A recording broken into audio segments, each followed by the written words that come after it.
Vamos mais um episódio de Mãos Estendidas, um livro do espírito Luiz Sérgio, psicografado por Irene Pacheco Machado. Capítulo 6. O Poço dos Confinados. Tratamento de Nestor. Dr. Inácio aproximou-se, talvez por me ver pensativo, iniciando a conversação. Luiz, a Lúcia gostou muito de você. Pareceu-me mesmo que lhe narrou fatos ainda desconhecidos por muito de nós. Virando-me, disse-lhe: É mesmo? Não me diga. Sinto-me feliz por ela. É tão triste armazenar em nosso espírito mágoa, dor e tristeza, apenas por não confiar no próximo. Sabe, irmão, tenho fama de falar muito, mas prefiro ser assim do que calar por egoísmo, né? Tem razão. Se existem irmãos nossos em desespero, é porque muitos de nós relutamos em abrir o coração. Luiz, venha comigo. Darei uma chegada até a ala 13, onde alguém está precisando muito de auxílio. Para lá nos dirigimos, e qual não foi minha surpresa? Para penetrarmos nesse departamento, 2 irmãos na antessala nos examinaram. Confesso que temi pela minha saúde mental e dei graças a Deus quando fui liberado. Só precisa trabalhar mais o coronário, Disse meu irmão, que avaliou os meus centros de força. Imaginem como dali saí. Ligeiro? Não, ligeiríssimo. Tanto que até o Dr. Inácio indagou. Posso saber por que a pressa? Camarada, depois desse raio-x, preciso mais do que nunca andar bem firme, né? O irmão sacudiu a cabeça e lançando meu ombro. Agora acalme-se. Vamos precisar estar equilibrados. Está vendo logo ali? Aquela porta vermelha? sim, Passaremos por ela e desceremos uma imensa escada. Lá, o irmão não me poderá dirigir a palavra, senão dificultará a nossa descida. O coração deu aquele tique. Aí vem coisa e das fortes, pensei. Chegamos à porta, se abriu, aparecendo uma escada cujo fim não divisei. A luz vermelha da porta a iluminava também. Fomos descendo. Como não podia interromper o silêncio, aproveitei para orar. Jesus, preciso de vós neste momento. Procurar-vos-ei no horto quando, levando Pedro e Tiago, imploraste para que eles se mantivessem em vigília. Mas o sono não permitiu que os bons apóstolos vigilantes se pusessem para vos ajudar. E 3 vezes vós os acordastes. Hoje, eu também, mestre, preciso vigiar-me, do contrário, o cansaço, a curiosidade e o medo podem fazer-me perder a grande oportunidade que ora me surge. Não permitais que o homem Luiz Sérgio se curve diante de seus próprios erros. Fazei, Senhor, que o meu espírito cresça cada vez mais em responsabilidades, não deixando para trás tarefas a serem realizadas. Eu vos amo, mestre e amigo, preciso muito de vós neste momento. Quando a prece chegava ao fim, eu sentia tanto frio que tive muitas vezes de tentar agasalhar o meu espírito através do exercício mental. Inácio, em silêncio, era um baluarte de fé. Na medida que íamos descendo, dava a impressão de que, quando terminassem os degraus, encontraríamos um imenso poço. E assim se deu. Era um lugar fumacento, de onde partiam gritos alucinantes. Sem trocarmos qualquer palavra, avançávamos e éramos agarrados pelas pernas. Confesso que tive de lutar muito para não prestar ajuda, mas eu o faria com a ordem do meu amigo somente, pois ele me servia de guia. Aquelas entidades, naquele poço, rastejavam, tinham uma aparência terrível, umas bastante deformadas. Difícil era imaginar que um dia eles tivessem possuído um corpo normal. Inácio parou, abaixou-se e socorreu um jovem de seus 17 anos que parecia chumbado, aplicando-lhe fluidos magnéticos que mais serviam para isolá-lo dos outros Voltamos. Inácio quase carregava o doente e eu, meio apatetado, nada fazia, só examinava aquele lugar de mortos-vivos. Agora, refeito do susto, pude perceber que ali mais parecia um cemitério. Alguns deles até plasmaram uma sepultura como morada. Quase me desequilibrei. Inácio, percebendo, olhou-me firme. Papai, aqui, esqueceu-se de si para orar por aqueles mortos-vivos. E assim retornamos, levando Nestor conosco. Ele tapava os olhos porque a luz o cegava. Ao passarmos pelos irmãos da guarda, um deles falou: Como se portou o garoto doente? Inácio respondeu: Muito bem. A primeira turma de socorro já o havia anestesiado. Sorri e cumprimentei os irmãos, pois, por um segundo, pensei que ele estivesse falando a meu respeito. Mas não. Quando ali entrei, foi por já estar em condições de me deparar com qualquer sofrimento. Inácio sorriu gostoso, porque ao ultrapassar a zona do silêncio, fui logo perguntando: Irmão, para onde fomos? E o garoto que fez? Por que não podemos ajudar a todos? Como é o nome dessa prisão? Por que ele ficou com os guardas na porta e não pode continuar conosco? Calma, amigo, vamos por partes. Primeiro descemos a crosta da terra e penetramos no umbral médio, onde, por estado vibratório, se encontram entidades ainda apegadas aos instintos animais. Ao tomarem consciência de que não morreram, fazem do túmulo o leito de dor. Que tipo de suicidas são eles? Aqueles que causam vários delitos, destroem muitas esperanças, apenas por maldade. Depois se suicidam, quando não podem mais praticar atos de selvageria.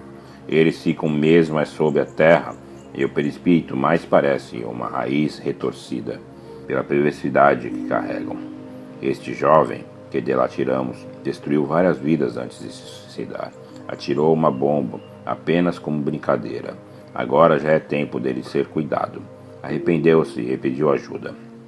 E se lá fomos, foi porque Deus assim o permitiu. Ele é tão jovem e mais se assemelha a um animal. Será que eu me enganei?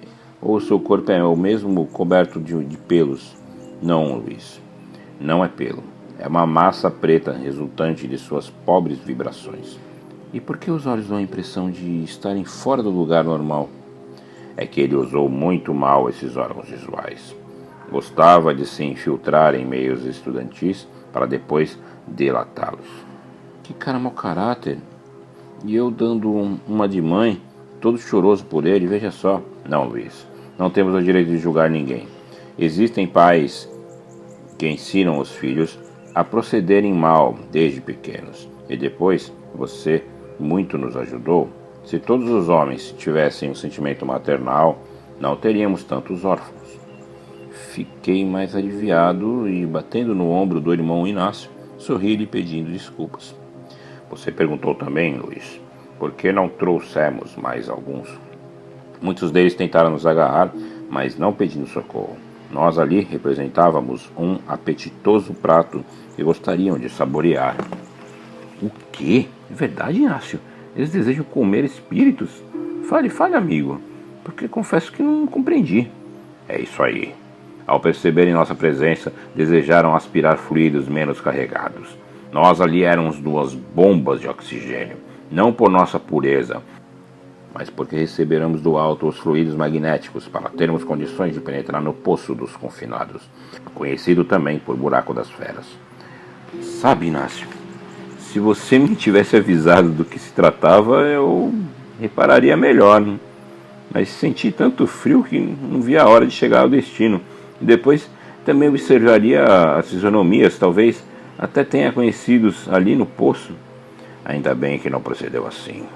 A curiosidade é maior entrave de qualquer caminho. Além do mais, devemos respeitar os lugares onde fomos chamados. Analisar curiosamente o que nos circunda. Leva-nos a condições de bisbilhoteiros, o que não fica bem em um aprendiz de faculdade da Maria de Nazaré. Pensei, podias ficar sem essa, hein, Luiz Sérgio? Estava indo bem demais para o meu gosto. Inácio abraçou-me dizendo: Gosto muito de você, garoto. Vamos agora tomar um chá e depois iniciar o tratamento em Nestor. Posso assistir, Inácio? Como não? Será meu convidado. Doutor Inácio, hoje, quando caminhávamos em silêncio, recordei-me de Okage. Ele sempre diz: um homem em silêncio vale por uma multidão. Uma multidão de homens gritando não conhece o valor do silêncio de um homem. Gosto também de outro dele, Luiz. O silêncio de uma consciência é o início de uma grande luta. Dizendo isso, separando-nos, Inácio dirigiu-se para o refeitório e eu para a aula dos aprendizes, onde encontrei Agenor. Por ele, fui encaminhado ao irmão diretor, que me elucidou sobre a disciplina daquele lugar. Agenor falou-me da tristeza que sente ao procurar os grupos mediúnicos para tratamento em suicidas, e estes, em precárias condições, deixam os médios gritar, muito até assustando os doentes. Agenor, mas isso é possível? Explica-me melhor. Luiz Sérgio, é preciso que os orientadores de grupo elucidem os médiuns. Grande parte julga que os gritos e contorções são sinais de grandes mediunidades, quando na maior parte das vezes o desencarnado só precisa, por momentos, sentir a vibração da matéria física. O perispírito do desencarnado, em contato com a vibração do encarnado, recebe uma grande carga energética que o alivia muito quando as energias do médium estão em equilíbrio. Quase todos os médios são conscientes, portanto, donos de sua mente e do seu corpo. Se não desejarem expandir a dor e o desequilíbrio de quem os procura, tem condições de se controlar. Basta emprestar o seu corpo e a sua vontade para alguém que muitas vezes nem sabe que desencarnou, se morreu ou se encontra doente. Irmão, em um grupo pode-se dar assistência sem o médium dar passividade? Em um centro espírita, os trabalhos começam no pátio. Já assisti tratamento em suicidas e, penso eu, existe bem poucos grupos para tal trabalho. Tens razão, mas logo, se Deus quiser, teremos um maior número de médios orientados para tão nobre trabalho. Irmão Agenor, por que o suicida, mais do que os outros, necessita de médiuns em seu tratamento? Nunca se esqueça de que quem deu fim à oportunidade recebida, deu igualmente aos sonhos de felicidade, e de tudo isso temos de prestar contas.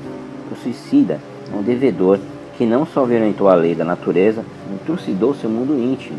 Inúmeras vezes verifica-se que ele teria de viver por muitos anos. Seus fluidos vitais, paulatinamente, vão se espalhando e, à medida em que isso ocorre, falta-lhe o ar.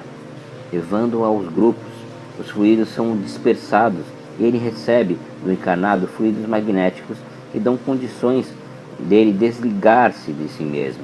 O contato do suicida com o médium produz no doente uma reação tranquilizante por estar muito ligado ao mundo físico. E quando o médium lhe empresta o corpo, cessa nele o desequilíbrio causado pelo desencarne. Agenor, quanta responsabilidade tem um médium. E muitos dizem que nada fazem, chegando mesmo a largar tudo. Luiz Sérgio, tudo isso ocorre por falta somente de estudo. Se cada um se conscientizasse do seu valor como servo de Jesus, não teríamos o que costumamos presenciar. Médiuns sonhando em possuir mediunidade de emissão, esquecendo que qualquer trabalho é digno.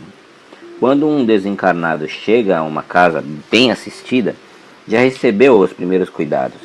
O erro é pensar que o médium é o primeiro contato dele com o mundo espiritual, sendo antidoutrinário desejar mostrar-lhe quadros de sua vida. Pois quando ele ali chega, há muito vem sendo assistido por experientes companheiros. Agenor nada mais lhe disse. Convidou-me a dirigir até Inácio, que já nos esperava, e para lá nos encaminhamos. Confesso que muito desejava saber sobre a responsabilidade daqueles que sentam em uma mesa para ter contato com outras mentes, e estas, muitas vezes, em total alienação. Nada dizia, mas, em silêncio, meu coração cantava uma bela canção a Maria. Só ela a protetora do que se suicidam, podem dar alívio suficiente para banhar a terra de paz e humildade. E esse é o fim de mais um episódio. Até a próxima.